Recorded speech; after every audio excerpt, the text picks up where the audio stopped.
Olá, povo de Deus, quarto domingo da Páscoa, 21 de abril de 2024. A nossa reflexão de hoje é a partir de Atos 4, de 8 a 12, primeira carta de João 3, de 1 a 2 e João Evangelho 10, de 11 a 18. O nome de Jesus é uma identidade que atua na prática dos primeiros. Tudo é feito em seu nome e nada é feito sem que o nome de Jesus seja invocado. Pedro, cheio do Espírito Santo, disse: chefes dos povos e anciãos, já que hoje somos interrogados sobre um benefício feito a um enfermo e o modo como ele foi curado, ficais sabendo todos vós e todo o povo de Israel, é em nome de Jesus Cristo, o Nazareno, que vós crucificastes e Deus ressuscitou dos mortos. É por ele que este homem se encontra perfeitamente curado na vossa presença. Jesus é a pedra que vós, os construtores, desprezastes e que veio a tornar-se pedra angular. E em nenhum outro há salvação, pois não existe debaixo do céu outro nome dado aos homens pelo qual possamos ser salvos. Pedro e João se dirigiam ao templo e na porta toparam com um paralítico que pedia esmola. Eles o curaram, entraram juntos no templo e aí falavam de Jesus. As autoridades judaicas reagiram, prenderam os dois, e o trecho de hoje nos mostra os discípulos frente ao Sinédrio, que funcionava como um tribunal judaico composto, na sua maior parte, por saduceus e fariseus.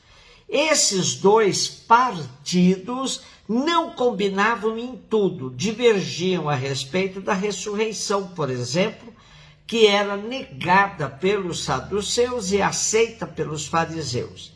Para condenar os apóstolos, eles deixaram de lado suas diferenças.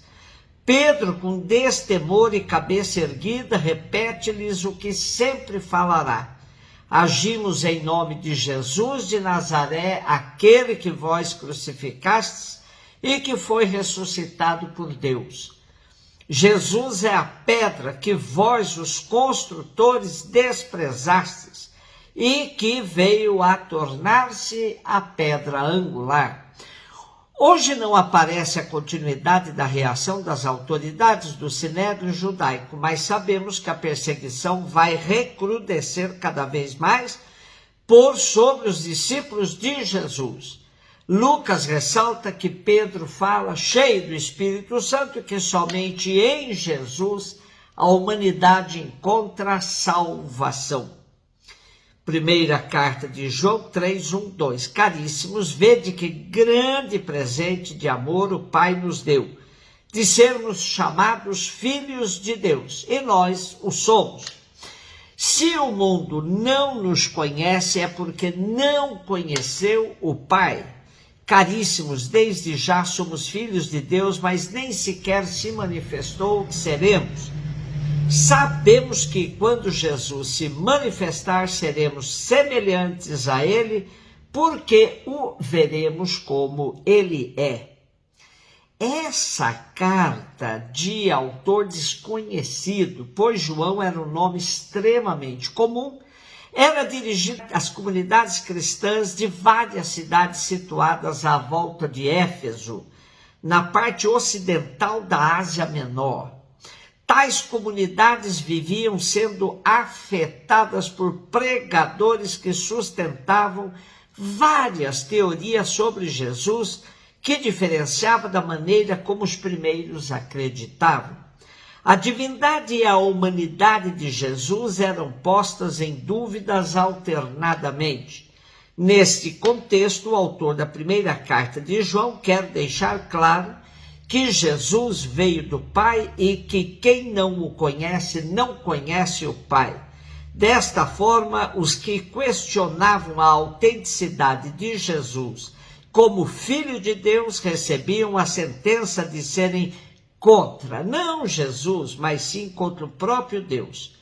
Portanto, esses estão afastados da filiação divina, porque para serem dignos de serem chamados filhos de Deus, precisam aceitar plenamente Jesus, verdadeiro homem, verdadeiro Deus. E somente os que o aceitam plenamente serão transformados semelhantes a ele e o verão como ele é, quando de sua manifestação.